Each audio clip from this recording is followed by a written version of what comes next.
everybody. Good morning, good morning. Thank you guys all for joining us.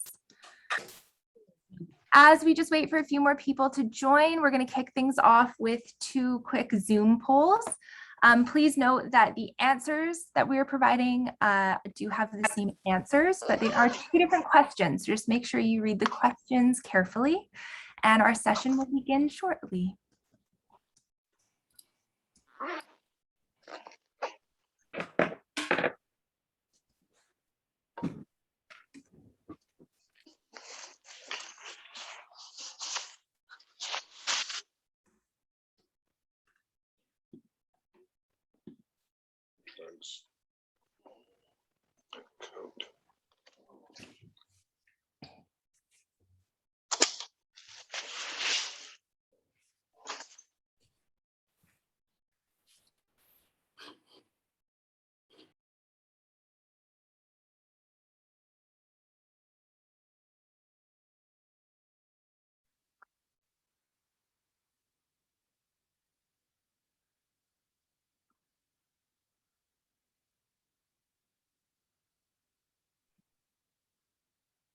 All right, I hope everyone got a chance to answer that poll. I believe it just closed. There'll be another poll coming up later in the morning, but good morning. It is my pleasure to welcome you to the second session of this 5-part series, Finance 1 of the Greater Vancouver Circular Economy Network. Please note the first part of this session is being recorded. Please remain off camera and submit any questions into the chat function if you do not wish to be recorded. Breakout rooms will not be recorded. My name is Alice, and I'm a senior project coordinator at the Share Use Repair Initiative. I would like to begin by acknowledging the traditional and unceded territories of the Musqueam, Squamish, and Tsleil-Waututh First Nation lands on which I live and work. Our audience today encompasses a much broader area, and we would like to encourage you to introduce yourself in the chat and acknowledge the First Nations land where you are located. Thank you. This series is a collaboration between the Vancouver Economic Commission, Van City, and the Share Use Repair Initiative. As the economic development agency for the City of Vancouver, VEC contributes to building a prosperous, inclusive, zero carbon and resilient Vancouver economy, competitively positioned in the global market today and in the future. From VEC, Meg O'Shea and Brianna Bishop are joining us today. Meg and Brianna, please give everyone a wave. Awesome. Van City is a cooperative financial institution committed to supporting its members and the communities they live in, and leveraging all its assets to support a transition to a low carbon, resilient economy that works for everyone. Michelle Bonner, who's joining us from Van City, can you give a wave? Fantastic. The Share Use Repair Initiative brings together government, business, and community innovators to build a culture and economy of sharing, reuse, and repair in the Greater Vancouver region in order to prevent waste, support lighter living, and enable circular innovation. Rosemary Cooper is also joining us today from Share Use Repair Initiative. Please give us a wave. Thank you. I also want to acknowledge and give a huge thanks to Jillian Orris, our Circular Economy Events Coordinator for the series. If you have tech trouble, want to suggest a speaker, or want to engage further with the series, please reach out to Jillian in the chat function.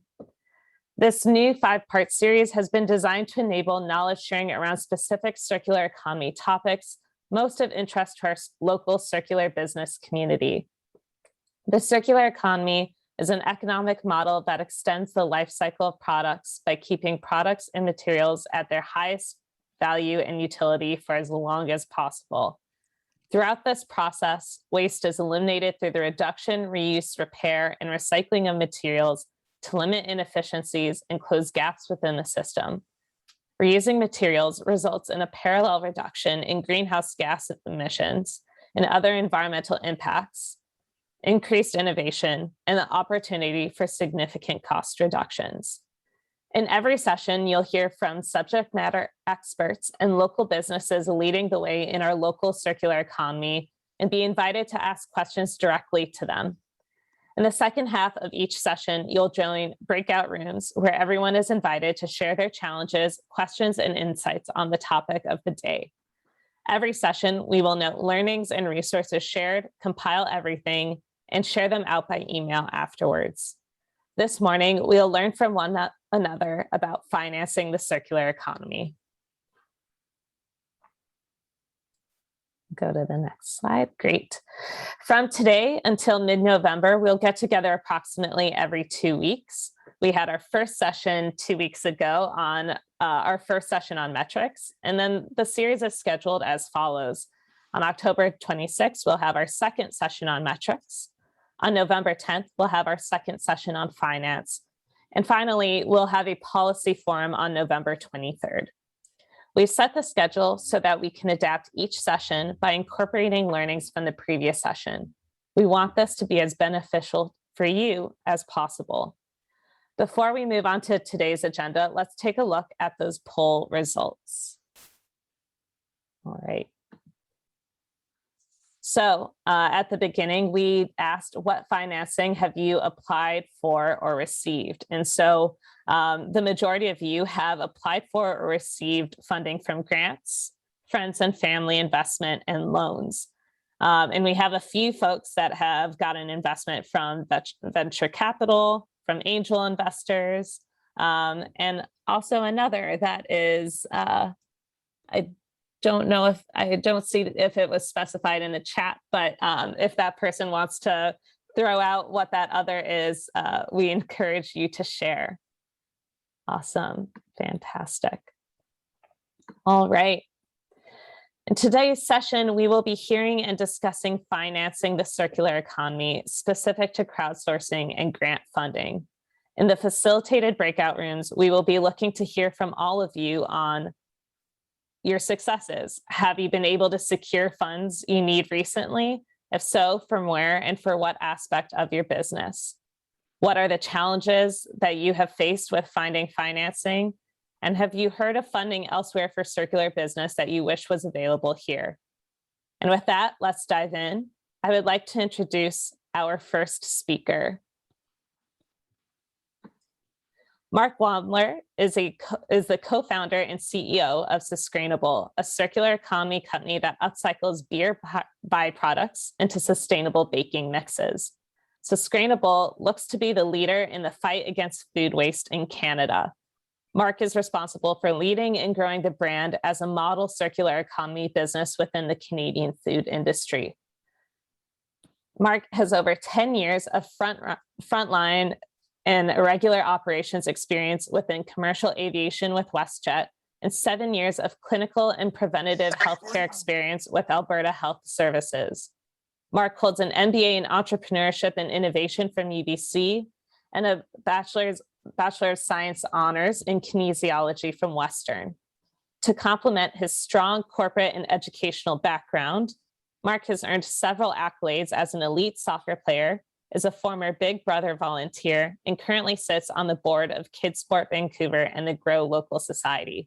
Welcome, Marc.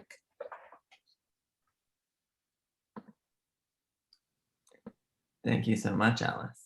Let me just quickly share my screen. Go into presentation mode. How's that? Everybody can see my screen? Thumbs up. Yeah, perfect. Awesome. So thank you again for having me.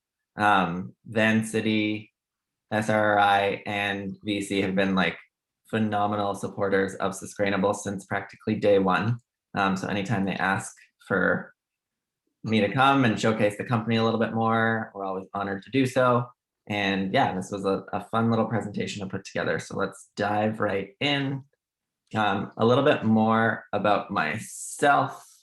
Not that that introduction wasn't already amazing, but I thought I'd dive in just because I think a lot of people who join the circular economy are coming from a wide array of backgrounds. And so I don't have this formal background coming into it. I did my undergrad in kinesiology. I then went on to become an exercise physiologist. That led me to be able to know a little bit about the solution for the problem that presented itself when it did. But yeah, the 7 years working with diabetics and on a childhood obesity pilot program really set me up to be prepared to offer a solution when I came in contact with the problem. The 10 years in frontline operations experience with WestJet, it just allowed me to really hone in on customer service skills. And really, like, if you ruin somebody's vacation, they definitely let you know, and you learn very fast how to work with them and work through that. The MBA just basically gave me an intro to everything that I would really have to hone and learn growing the business. I often joke with some of my profs that I feel like I've earned a second and third MBA since exiting the MBA. So that's fun. And then I've also really grown to get to know the Vancouver community, kids sport. I was a soccer player since 3 years old, and that was my first passion. So I was thrilled to join the board of Kids Sport Vancouver. And then Grow Local Society is a recent, we're slowly starting kind of to exit farmers market and getting into retail with our new product. And so I still wanted to tap in because I think there's a ton of value in a strong farmers market network, and just want to help where I can. And then fun facts is I was a varsity athlete in both track and field and soccer. So that's that competitive drive that you definitely need in business, and an amateur poker player. So I actually paid for my undergrad playing poker in the classroom. So you don't need a traditional background to kind of build this business or build a circular economy business. A little bit about Susgrainable. So I got introduced to the problem during my MBA at UBC. I had a colleague that came from the beer industry, and he just proposed the problem. He said that it's a rising concern for breweries in Vancouver. One of the things that they were coming into is that the cost of disposing of the grain kept going up. So farmers traditionally would take the grains and they would use it as compost or feed, but they were growing tired of coming into the city and that. And so my background in health, and when I realized exactly what was in this byproduct, it's high in fiber, high in protein, and high in minerals, and low in sugar. So it's actually everything that's kind of needed in the North American diet. So we basically propose switching out the 90+ dump trucks of this spent grain that go to the landfill every day with delivery trucks. So creating a shelf-stable product, which is our upcycled barley flour, which can then be turned into baking mixes, which are nice and fun. You can see that we've started to build out some impact metrics. So prior to our solution, only 32% of the grains were used. Now we're seeing up to 87% of the grains used with our solution. And what that means is we're basically honoring the farmers more, we're honoring the producers, and we're making sure to utilize the most of our resources. You can see at the bottom, I'm not going to dive too much into it, but there's benefits for every stakeholder, which I think is important in every business. So the brewery is benefiting from a little bit more of the storytelling opportunity and impactful waste management, while consumer benefits through an easy way to join the circular economy and experience wins in fighting food waste as well, along with us. But now what we're really here for, to learn a little bit more about crowdfunding. And so we'll start more general, and then I'll dive a little bit more into Susgrainable's story. So first off, the reasons to do it, and they can be plenty. So one is to validate an idea. That's kind of one of the most common ones, but you're also going to be securing funds and assessing demand. A lot of people that I talk with and mentors that go ahead of me have told me it's awesome to, if you're going to fail, you want to fail quickly and move on and iterate. So this is a one way you can do that. For us, it was more about launching a new product. So we had been in business. COVID made us completely pivot the business. And so we were going to launch a new product. Obviously, we wanted to secure funds as well. But it also gives you an opportunity to tap into a new marketplace. So there's a greater audience usually by going to these platforms. And there's many more reasons to do so. If you want to throw some that might come to mind in the chat, go for it. And we can potentially talk about it in the question period. But things you also want to consider before launching the campaign. So a lot of people think that most of the work comes ahead of time, setting up the campaign. And while that is no easy feat, you need to have a ton of energy to promote and market the campaign throughout. And then there's also the big fulfillment need. So we were fulfilling our Kickstarter for the next 2 months. And if you don't actually have product in hand, because that's fairly common, then you want to be constantly communicating those timelines with people. And the minute you start falling behind, your customers will let you know. So you want to be really fairly well prepared.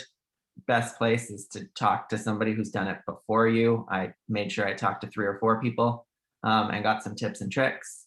There's also going to be a big need for digital marketing collateral because you're going to be putting that out over the internet, and it's nice to keep it fresh. Then really you want to assess, what expertise do I have and who will I need to support it? So a little bit more diving into our specific reasons. I spoke about it a little bit, but we wanted to build awareness around our business pivot and the fact that we now had retail ready baking mixes. So we were trying to get retailer attention. We were trying to basically let the market know we were back with a different product that was equally as fun, and now let them get involved in the baking process as well. Obviously, it was a great opportunity to put more cash in the bank. So cash flow issues as a small business, I'm sure if you're running one, you know it's very important. So that was great. We infused a bunch of cash there. One of the reasons we did it was actually trialing out the new marketing firm. So I talked about some of those skills we didn't have. We actually wanted to bring on a graphic designer, and we had a team shoot our video. So that was great. We now have a ton of marketing assets. But one of the biggest reasons is when I set out to do this, we were actually looking at crowdfunding, equity crowdfunding. And so when I talked to one of those entrepreneurs who went ahead of me, they suggested that we do traditional crowdfunding first, learn from those mistakes before going into equity crowdfunding, because there's a lot more opportunity in the equity crowdfunding. So now you've decided to go for it. What's next? So you do need to decide on a platform. They all have risks and benefits. Indiegogo and Kickstarter are probably the biggest, but you can also look at more local ones, especially if you have a local product. So it's what type of audience are you going to be appealing to? You also need to know what you're going to offer. So you want to try and create pledges of different values, knowing that the $50 to $150 range is where you want to try and get most people to kind of submit their money and pledge to those ones. So make those the most appealing. Duration of the campaign. If you're a small team, like I said, you're going to be working throughout the campaign. So a shorter one is better, usually more effective for a small team. And the middle period is always kind of a slow trudge. The beginning and end are the most important anyways. Timing of the campaign. So quick tip, don't do it in June, July, or August. Nobody's on their computer. And then December, people are fairly distracted. So all stats point to doing it in the other 8 months. Video, you do need a great video. You don't need to go out and get it professionally produced. And there are a lot of tips and tricks already on the internet. A lot of the websites actually give you a lot of those. So I recommend looking at that. Really important one that a lot of people don't know is you want to have 30 to 50% of the funds raised before starting. So make sure you're getting a little bit of appeal, and that can help you set your target goal as well. And then really reach out to your network for support, who can support throughout, who's willing to share on their social media, stuff like that. It'll help with the success of the campaign. So last, I'm going to end with a few tips from our journey. So we successfully raised over $15,000. Fun thing, we created investor interest. So on delivery, a lot of people who got the package were asking if we're going to do some equity crowdfunding. So we got some knowledge over some future potential investors. I also had investors reach out from Asia and Europe because they were on Kickstarter. And while our product wasn't available, they are looking to invest in the circular economy, specifically in food. So that was very cool to get people in different networks. Marketing collateral creation. We have so much new marketing. A lot of our customers have commented on it, love the new marketing. So that was a huge win for us. We validated the product demand, and we also had retailers reach out and launch the product during the crowdfunder, which was fun. And then they have some data analytics on the back end. So we learned which marketing channels generated the most sales. Now, what went wrong? So this is where you can do your most learning. We did rush the initiative. So we executed in 17 days, which was pretty epic, but there was a lot of mistakes. So one was like a delay of the launch.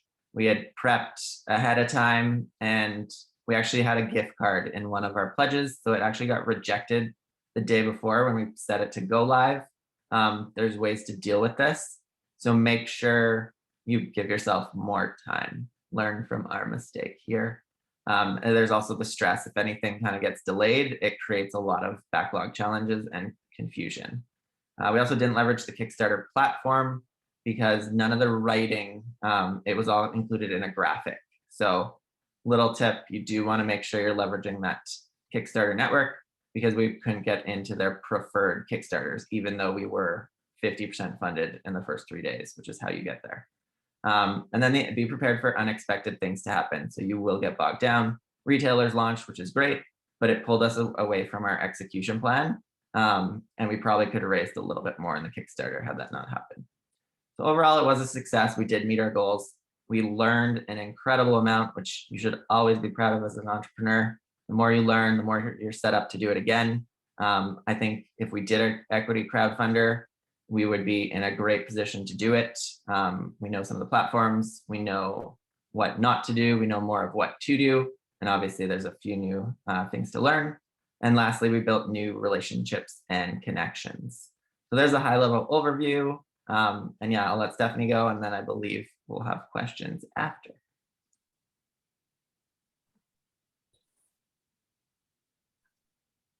All right. Thank you, Mark. It was great to learn more about your crowdsourcing process and how it was an opportunity for introducing your business pivot with new products and marketing. Sounds like you learned a lot if you do pursue equity crowdfunding. Our second speaker today is Stephanie Singh from Granted Consulting. Stephanie Singh is the CEO of Granted Consulting and is known as a grant angel in Vancouver. She is passionate about working with entrepreneurs in all industries on developing grant strategies for growth. Since 2011, Granted has supported over 850 clients and generated over $40 million in grant funding at a success rate of 93%. Over the last few years, Stephanie has been invited to speak at events hosted by the Women Enterprise Center, Business Bureau, the Executive Committee, Chambers of Commerce, Business Improvement Associations, and other venues to educate entrepreneurs about grants in Canada. Welcome, Stephanie. All right, thank you so much, Alice. So yeah, grants. I mean, I think that I'm super pleased to hear and see that 70% of the attendees have leveraged grants. I obviously answered that I did also leverage grants in this past year. Just for some further clarification, it'd be helpful to understand, maybe just throw it in the chat, were the grants majority COVID related? Because I think this last 18 months has just been unique in the grant opportunities that are available. Or if you want to share, like, I only started leveraging grants once the Prime Minister went on TV and said, there's grants for businesses, because we've seen an influx of interest as a result of that. So just, you know, it helps me also understand a little bit of the audience and make sure that we cover key things as well. So I'll let you guys participate in that. Next slide, please. So this stat actually was this slide comes from a Globe and Mail article pre-COVID. And what's interesting about what they reported in this article is that grants are available for businesses, but there's a lot of funding that isn't used. So I started digging into it a little bit more just to understand, you know, what are really the statistics about this. And this particular article touts like there's $40 billion of grant funding, you know, that's kind of over the course of a year. I would say that that is both businesses as well as for nonprofits. So it's kind of mixed in there a little bit. But there's another stat that comes from BMO, a Bank of Montreal study, where they showed pre-COVID, only 5% of businesses leverage grants. And out of the 5% that leverage grants, only 1% felt that grants were easy to access. So in this presentation today, we're going to talk a little bit about what type of funding opportunities there are, so that you can also align your expectations when you're growing your businesses to ensure that you're going after funding at the right time. So next slide, please. So I'm going to go through some basics just because I know that the audience today could be varied. Some of you might be in startup mode, some of you guys are in growth mode. And so key things that you should note. grants are really available for all businesses. I'm going to state that as a common thing. It is important to understand, though, that there are some grants that are leaning towards businesses that are a little bit more established. And so number of years in business is sometimes a factor because startups tend to fail within the first 5 years. A lot of startups also fail within the first year. And so the government has to be good stewards of public funding and ensure that the money is going towards organizations that have some revenue, can kind of support themselves, has a team. So number of employees sometimes is a difference as well. And you'll also see that, especially in circular economy, some of you might be in clean tech, some of you might be in, like a sustainable and utilizing ways to grow sustainability.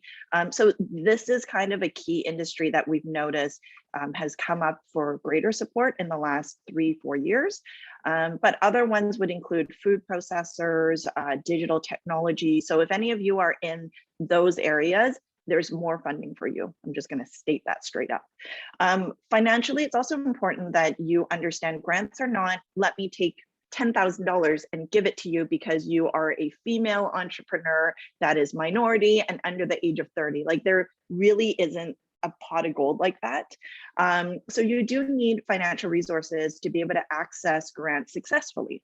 What do I mean by that? Simply that if you apply for a grant and you expect that there's a check that comes right away, that's not how it works. A lot of these programs are going to be on a reimbursement process. So making sure that you have some cash reserves to be able to pay for whatever activities are granted. When you're always applying before you actually execute these activities so that you have that golden ticket, that funding agreement in hand before you spend. And so you're making sure that you have that cash reserve or financial resources available is important. Financial security, I get a call probably once every year saying, Stephanie, if I do not get a grant, my company is going under. And what is my response to that? Your company is going under. Grants are not a way to lean on, as a strong lean to ensure that you have the financial security to move forward in your business, right? It is there to subsidize and help pay for some risky activities that your business might be involved with. Things like you're growing into a new market, or you're doing research and development, or you are investing in training for your team members, and you're not sure if you're going to really get that return on investment. Those types of activities are, in the eyes of the government, things that businesses may invest in or may not. So making sure that you are setting yourself up for success and not relying on grants to keep your business afloat. Unfortunately, I will say that with the COVID resources that were provided, this is my own personal opinion, but it's created a runway for sure for a lot of businesses, but there are probably some businesses that likely would not have survived without that support. And we're probably going to see, the carcasses of businesses that stop getting government support as a result of COVID boosts in the next season. I'm going to say in this next quarter, we'll start seeing that. So it's unfortunate. And the intention is all good, but I will say the financial security is really important. The other thing is your track record. So I don't know how many of you guys have applied for grants and backed out of them, because sometimes it's just, COVID hits and you were supposed to go and expand into a new market. Every travel, opportunity has closed out because there's no travel during COVID. So you might not have been able to complete your grant. No problem. The key thing is communication, making sure that you are telling grantors, hey, this has happened. Can I move my funding here? Or this has happened, so I won't be using the rest of the grant, helps you ensure that your track record is clean.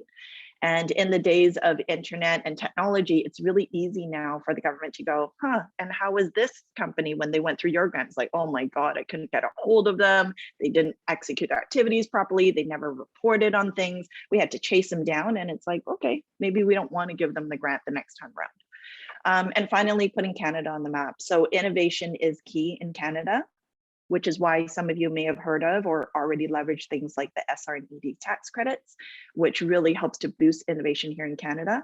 And the key is Canada really wants that research and development and to be first to market for unique products. And we rank pretty low in countries that are a little bit more established. I think we rank something like 13th out of 26 in terms of established, first world nations. And so it's really important that we continue in Canada to invest in innovation. So there's a variety of different programs available for that. Next slide, please. Okay, so where is the money? Hiring grants. A lot of hiring grants are, particularly as a result of COVID, geared towards specific demographics, youth being one of them. And youth has creeped up a little bit. When I first started this business 10 years ago, youth was like under the age of 24. And now youth is under the age of 30 or 30 and under. So maybe they're not super young, but in terms of their ability to contribute to the success of a business, they might only have a couple of years of work experience. So this helps to offset that risk of hiring youth.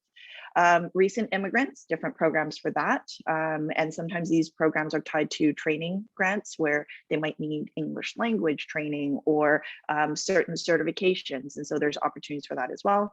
Of course, EI candidates, and this completely got blown up because of the whole opportunities to apply for things like CERB. So the government is there to ensure there's job creation and to bring those who were unemployed back into the workplace.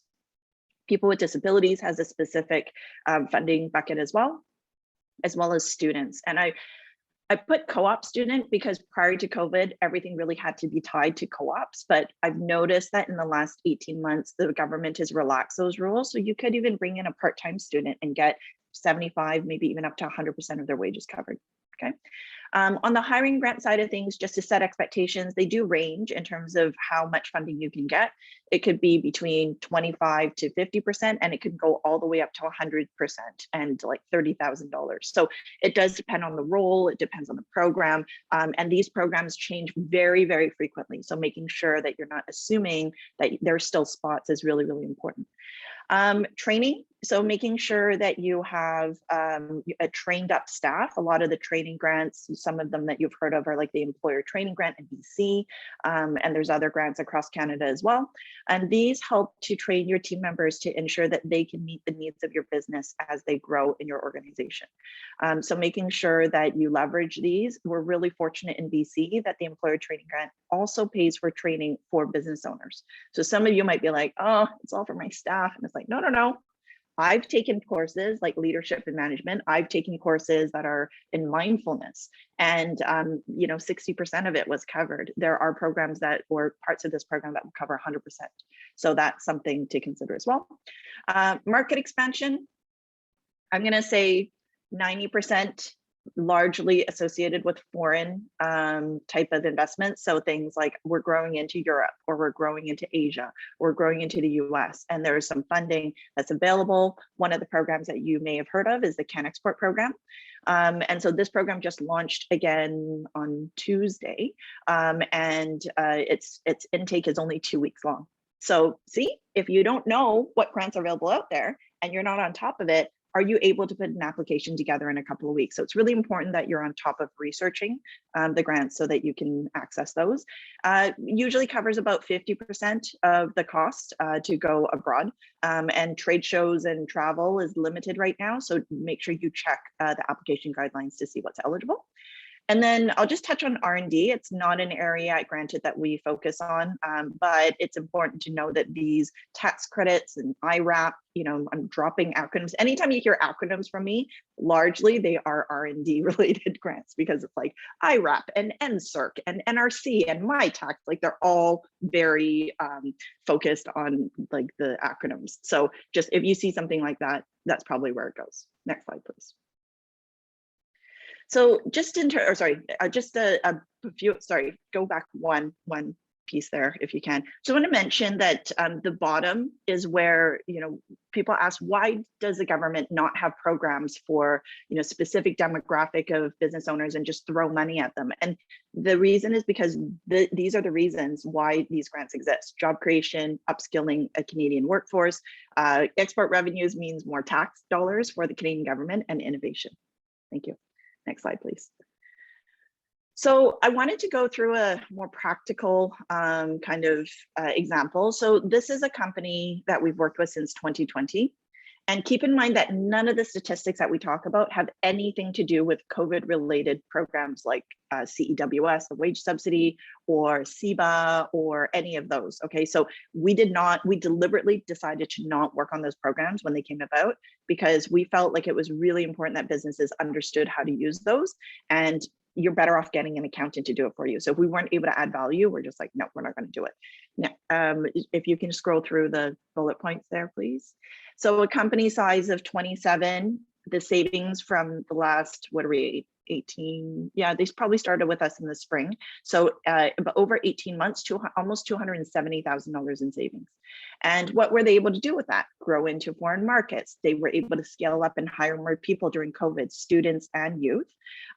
They also were able to upskill some training in their leadership team, because when I first met with them, they were closer to 12 or 13 employees. They got up to 27. A large part of that had to do with being able to leverage different funding subsidies associated with hiring.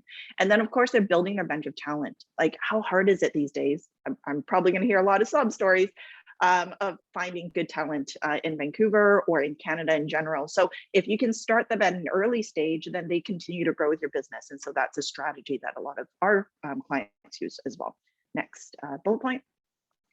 So other impact, no more fear of missing out. So making sure that they, are on top of grants. They know when and how to access grants versus loans.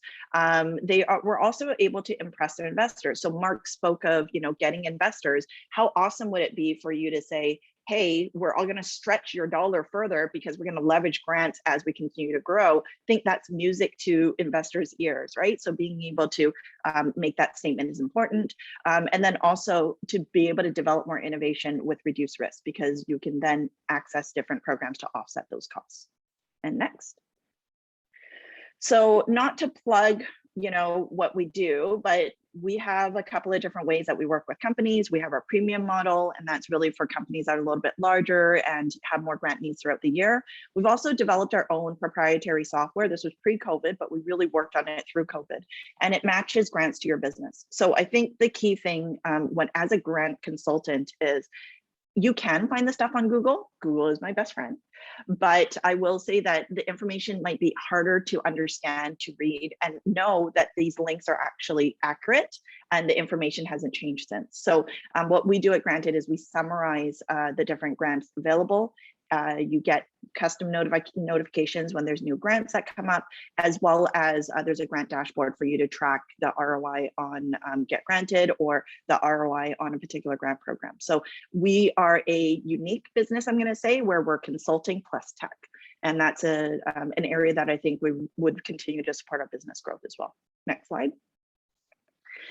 And that's it on questions. So yeah, we've been around for 10 years. We really want to empower businesses with grants and make grants easier. That's our goal and my goal in life. And so really excited that the circular economy and members of it are here today so that you can access grants as your business grows. Thank you. All right.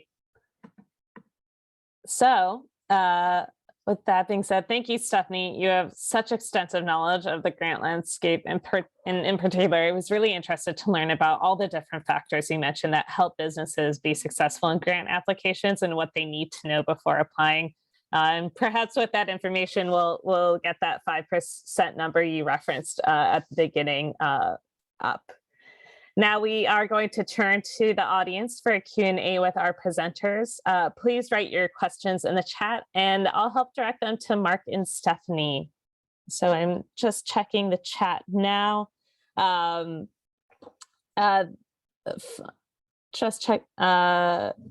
the chat now for any questions. And while some questions are coming in, Marc, would you recommend going the crowdfunding route? Why or why not? Sure. I'll answer that question, and then I actually have a question for Stephanie too, if I can. I'll keep the ball rolling. Circular economy ways, just keep it going, right? I'd totally recommend it. It's having those reasons why you're doing it, and then it's a great way of getting, like, for example, that cash in the bank while validating your idea. And then, hey, once you've done that, maybe go out and use some of that capital to get a grant and get somebody else on your team and go from there, right? So it's all about learning. I spoke to somebody while we were doing it. They approached, like they were on the Kickstarter platform. They found us, and then they wanted to do a cross marketing thing. So that was one thing we didn't even think about when we went into it, is trying to cross market with other people doing crowdfunding at the same time. Their businesses were way different. Like they were an anime comic book, and I couldn't see how our target markets were supposed to overlap at all. But it was an interesting thing to explore too. So that's another idea. But yeah, no, anything you can do to keep learning. My biggest comment would be find somebody who's done it before you. So like Food Synergy Movie. They are a Vancouver-based kind of film production crew. They were going to launch one, and they were going to launch it in July. And I basically just helped them, had 2 or 3 meetings with them. They delayed their launch till September. They honed in on a few things. And then they had a successful crowdfunding campaign. And they came back after saying, thanks for that tip. We would have probably failed had we not chatted with you beforehand. And so I think when it comes to Susgrainable, we just have this grit, and we're going to work way too hard to make sure we're successful, but you can do it easier. And I think the number one thing is always find somebody who's done it before you. And at that, I'll turn over to Steph. And I think since COVID, the hiring grants have become like a really great way to bring on new talent, but it's almost like you have to submit your application in the first day or two. Otherwise, you don't stand a chance. Do you have anything about timing and how to leverage that, and if that's true? Yeah, so Mark, I'm going to say that you are in the perfect economy, being sustainable, where there actually are still grant funding programs available to you where it will cover 100% of wages up to $32,000. So when you're ready, call me. In terms of timing, this is why we created Get Granted, is because we felt like, okay, it's easy for grants to come up. But then how do people know that those grants are ones that match their profile? It's not like you're getting something in northern BC when you're right in the mainland. And that there's still spots available. So it's that's one of the ways that we're tired of having to tell people by email, let a system do it for you and match that grant so that you can apply. So usually we will provide insights like this program is super competitive, get on it right now. It also links directly to the program website, which is part of the battle. Trying to find the program website and the application form is half the battle, right? So making sure that you're doing that. It's really research. Like even if you don't use a tool, like the Innovation Canada has a tool as well. It's free. I don't love it, but that's just because I love the solution we created. I think that what's really important is understanding the timeframes of when these grants come through. This year was weird because of an election year. So some of the programs launched late. And then also, some of these programs actually can go retroactive, and a lot of people don't know that. So if you've hired someone already from April or May onwards, I might be able to get you funding going backwards. And so it's not always the case, and it's rare that happens, but when it can happen, it's like, Mark, here's $80,000, enjoy. Like that's kind of what we do, right? So timing of hiring grants, probably best April onwards, so April, May, June. That's usually when programs tend to launch because it's a new government fiscal budget. And then just tracking the websites and making sure that there's someone on your team or you are checking into those programs to ensure joining wait lists and joining like the email newsletters, another way to keep yourself apprised on different programs. Just make sure that you are looking at those, because sometimes your email will parse out all these different unsubscribe type of emails, and so you might miss it. So heads up on that. Awesome. Mark, did you have something else? I was just going to ask, is that part of the premium service? Do you have somebody who watches it for you? Yeah, so the technology does that matching, but our premium service is where we match you with a grant consultant, another grant angel, and who understands a little bit more about what your industry needs are. And then we provide things like a grant strategy and check-ins and whatnot to make sure that you're getting grants throughout the year. So yes, that's what we do with premium. Perfect. Well, I will have to book a coffee with you soon, and I will bring some baked goods too, because that's just happy to support. Yes, we trade for food. Bartering is the way to go. Thank you. Great. And Stephanie, there are also some questions there are quite a few startups or small entrepreneurs on the smaller side that have asked a couple questions about your service in the chat as well. So for instance, big firms and such charge up to 20%, but what kind of models does Granted offer for startups? And on top of that, we also have a question asking whether your company provides a la carte grant application service.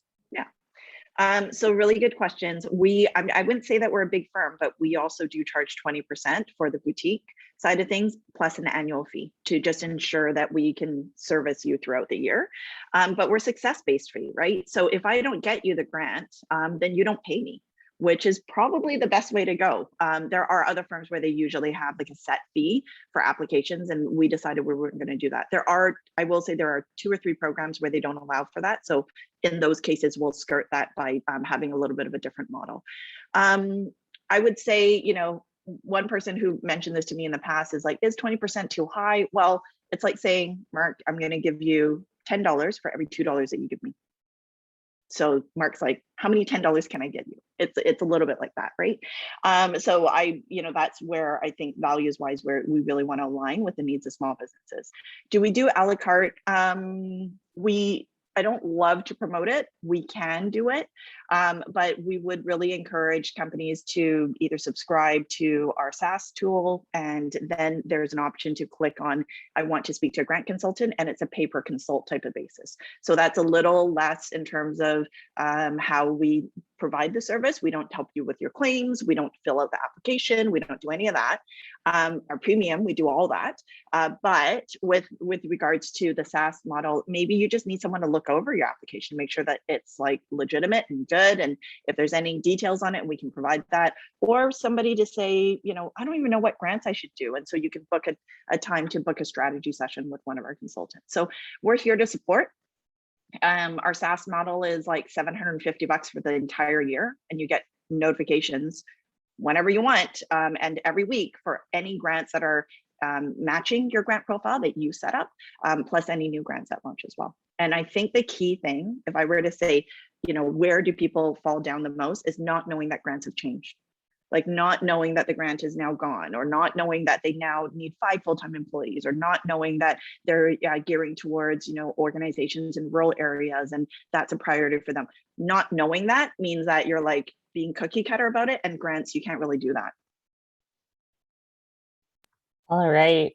Thank you so much. I am going to turn it over to Jill now to outline how we are going to set up the breakout rooms so we can start having these discussions in a closer setting with our peers.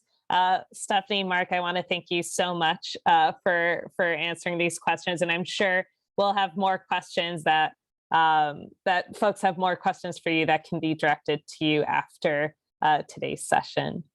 Over to you, Jill. Absolutely. Thanks, Alice. And thanks to Mark and Stephanie. I echo that. Now we're going to break everybody out into breakout rooms, and everyone's just going to be automatically assigned. Each room will have a facilitator. It will be Meg, Rosemary, or Michelle, and a note taker, which will be Alice, Brianna, or myself. Just a reminder, this is an opportunity to connect with fellow circular economy businesses and enthusiasts and ask questions, share some tips, build some relationships. We will also be following the Chatham House rules, so we welcome everyone to share candidly in these spaces.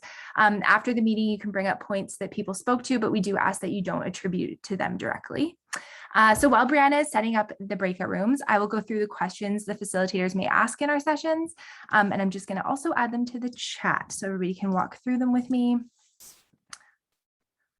So the first one is, let's start with successes. Have you been able to secure funds recently? And if so, where and for what aspects of your business? Number 2, what are the challenges that you have faced when finding financing? And 3 is, have you heard of funding elsewhere for circular businesses that you wish were available here? So bring in your knowledge to these breakout rooms. We will come back together at 10:20 for a brief debrief session and then close out this session. Thanks, everybody.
everybody else is using every last second.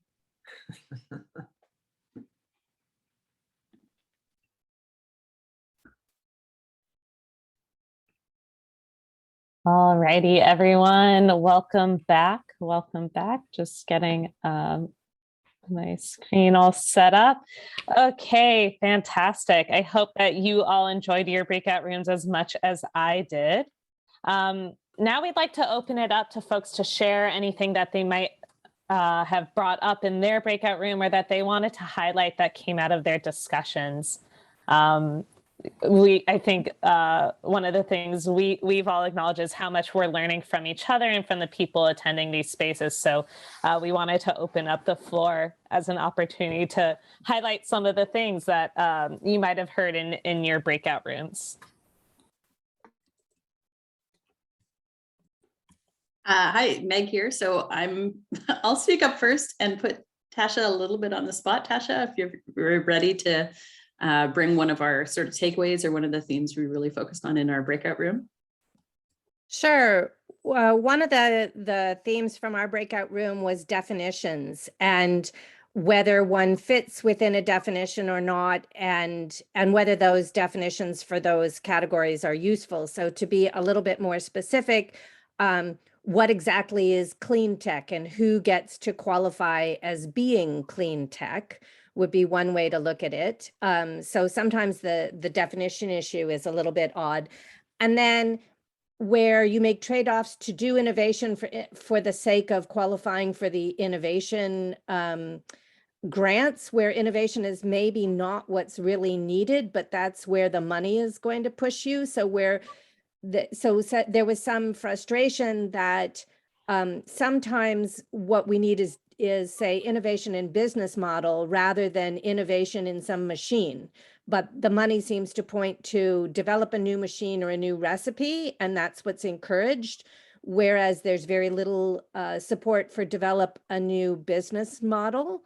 And even, whether there's support for buying new machinery versus reusing, and that some funders are not interested in funding repurposed machinery, which as circular economy practitioners, that's also another problem. So just looking at the definitions of things and where money sometimes pushes you not to do the thing that is what your business really needs, but the thing that there is funding available for. Great capture, totally. I like how you tied the two different aspects of our conversation together. Thanks. Thank you so much, Tasha, for sharing. I think that a lot of folks could relate to that struggle around those definitions being quite restrictive. Other highlights that came out of any of the sessions, and if folks want to turn on their video, unmute themselves and jump in, we really welcome that.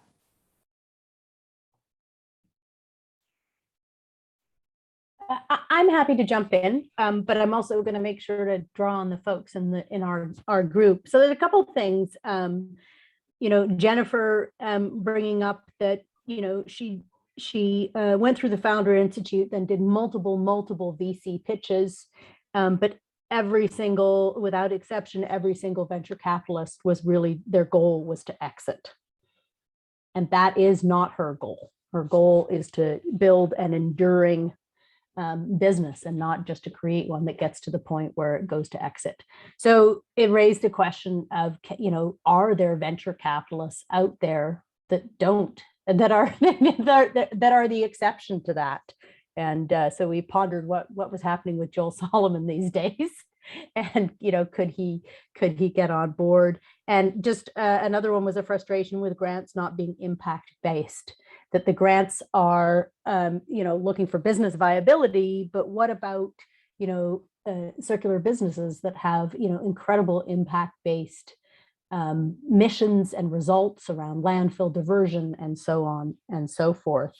And then the last one, interestingly, and then I want the folks, it was around space.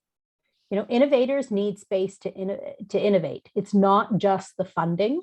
Jennifer saying that she had a great experience applying to VEC Zero Waste Hub funds. It was easy, just listen to a video, took about 30 minutes to apply. Wasn't, but also just waiting now for the results. And then sometimes, there's a difference between government speed and business speed. Good experience, but, so far, but also just, and then so we started to brainstorm, are there other ways? There's a lot of vacant space. Is there a way that government could help free up that space and make that space available to circular entrepreneurs? And if anybody in my group, Aaron or Jennifer, or wants to jump in and add to that, please do.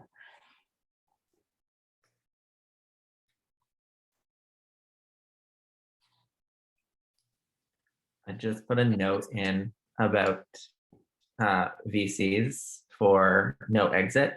So VCs, they all have limited partners who contribute money in, and the way they get their money out is through exits. So I don't think you'll ever experience success through VCs for funding if you're not looking at an exit. However, family offices are run, they're high net worth individuals and families who have set up funds. They're usually philanthropic in nature. The money comes very slowly, but the exit requirements for some of them are a little bit less, and some will entertain non-exit in exchange for impact. But yeah, I would stop focusing on VCs if you're not looking to exit. Thank you, Mark. Mark, just to expand on that a little bit, where do we look for those? Oh, they tend to be quieter. You can look through, there's some nonprofits who gain that funding. A lot of the family offices will be silent investors first to make sure as you grow, you're still staying true to your values and you're staying true to that mission. And when they start seeing kind of that success, seeing some of those impact metrics that they can put out there, then they're actually going to be a more vocal, and that's when your business will probably start taking off in your initiative. Are there some terms we might pop into Google to start to find some of those family foundations or family funders?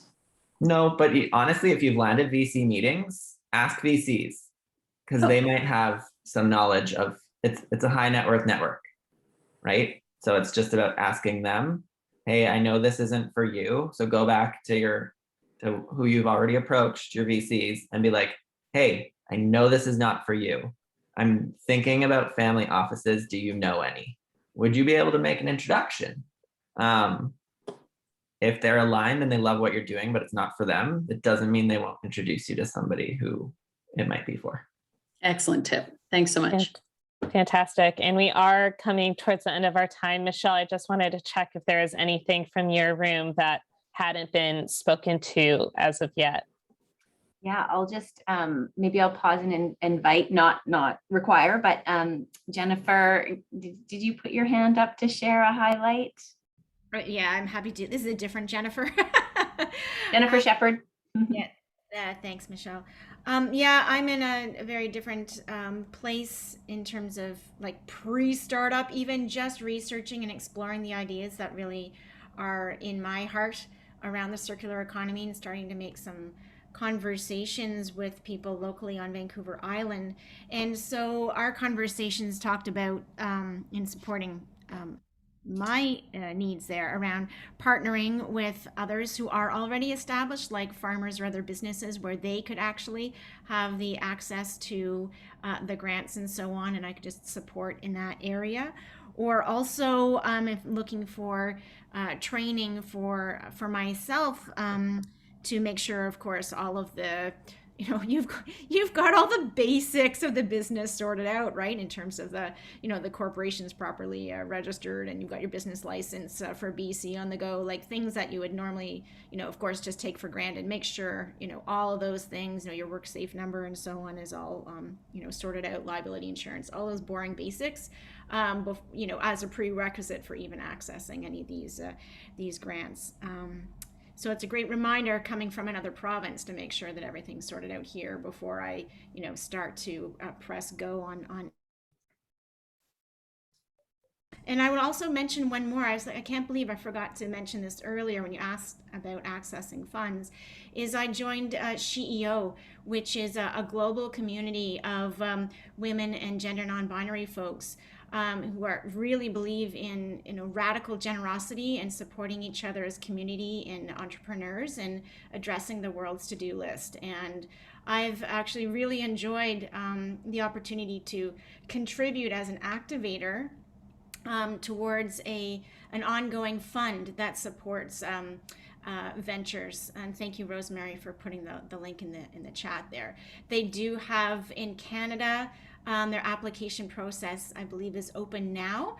And there are lots of resources available in the community to actually help you put together a strong application. So I'm not in that position myself, but I hope that others on this call would be able to benefit. I think you have to be women founded or owned or led to, or non-binary to qualify for that. And I see Meg, you're nodding your head. You maybe know about it as well.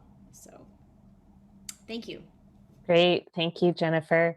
I'm going to turn it over now to Jill. We've heard so many great points, and I'm sure we could keep going. And luckily, we will be able to keep going. We are going to have a second session on finance, and Jill can talk more about all the things that are coming up next. Absolutely. Thanks, Alice. And thanks again to Mark and Stephanie, as well as our facilitators for the breakout rooms and everyone who participated today. So within the next week, just a heads up to everyone, we will be sending out a post-event survey. We would love if people can contribute to that. It just helps us improve and grow and make these just that much better ongoing. So please keep your eye out for that, as well as a resource document that just captures all the conversation that we've had today in all the breakout rooms and during this debrief session. So thank you again to Mark and Stephanie. We really appreciate your time and you guys being here.